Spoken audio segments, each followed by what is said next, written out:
Hi guys! Ako nga pala si Itchan TV at welcome back to me! Ngayong araw nga pala ay bumisita kami dito sa paborito naming fast food chain, ang McDonald's!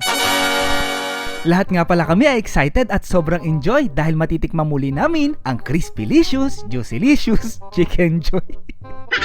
Nag-almusal nga muna kami bago kami pumunta sa aming company outing. Kaninang nasa daan nga pala kami ay sobrang ingay namin at ang lalakas ng tawanan. Pero nung nagsimula ng magkainan, naku, wala nang pansinan.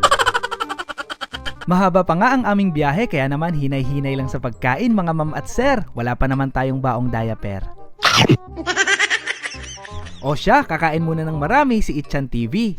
Dahil mamaya, siguradong may mga palaro, sayawan at kantahan. Pero isa lang naman yung pinakahihintay-hintay ko, yung chibugan. At hindi naman halatang patay gutom tayo. Sa sobrang simot, muntik nang maglaho, pati buto. O siya, kami babiyahin na. Maraming salamat pala sa panonood ninyo. See you tayo sa ating next video. Paalam!